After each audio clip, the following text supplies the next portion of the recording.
Dr Kirkup's report highlights serious failings by maternity staff at East Kent hospitals, failing to show compassion, professionalism and a failure to listen. Well, one former midwife says many families were let down because of a dangerous lack of staff, and an ITV News Meridian in a Freedom of Information request has found that many staff were signed off on long-term sick leave, stressed and overworked. The midwife says she did raise concerns with management, but her fears were dismissed. We've changed her name and her voice to protect her identity. Coshan has been speaking to her. I was asked to look after a couple who were having a therapeutic termination, so I had to sit with a lady that was delivering a 26-weeker, completely unsupported. Jane says you can never be fully prepared for a situation so tragic. But this is what you'd expect an experienced midwife had to do. Except she's talking about her very first delivery, on her very first shift as a newly qualified midwife. We went in at 7:30 for the handover in the evening, and I was told by the sister in charge, right, you've been allocated that room because you've got to start somewhere. And I was gobsmacked, and I really couldn't say no.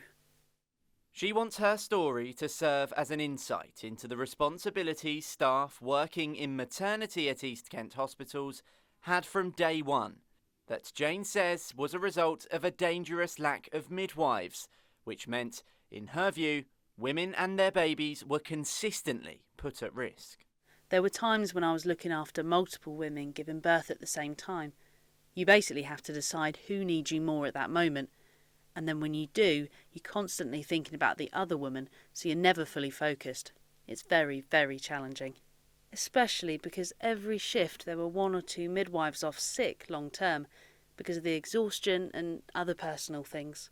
Exclusive figures obtained by ITV News Meridian have found more than 300 members of staff who work in just the maternity departments at East Kent hospitals have been signed off on long-term sick leave since 2011.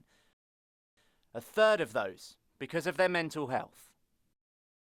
Surely you and your team of midwives that you were working with, your colleagues, would have seen a pattern emerging. You would have seen failures, like you've just mentioned, happening regularly. What did you do about it? Did you go to management? What was their reaction? We've all tried to go to management, and you just get the same response. Yeah, we're dealing with it. We know what's going wrong. They can send us on as many study days and as much mandatory training as they like, but it's not working in the wards. You're falling at the first hurdle.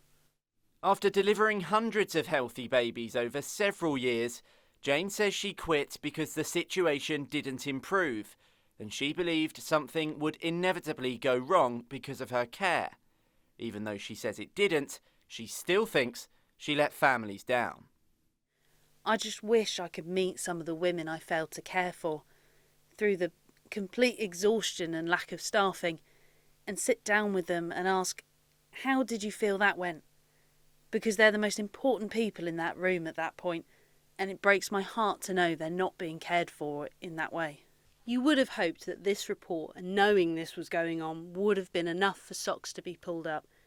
But I'm still hearing stories now from people I know who are still working at the Trust. You just think, what is it going to take for positive changes and more staffing? In response, the Trust's Chief Nursing and Midwifery Officer Sarah Shingler told us that in the last year they have funded 38 more midwives and a further 11 specialist posts, and have strengthened the mental health support for staff. But she admits there is more work to do. Do you think changes have been made? Do you think No. it is safe to give birth in an East Kent hospital right now? No. Would you want to give birth there again? No. And I wouldn't want my daughter to either.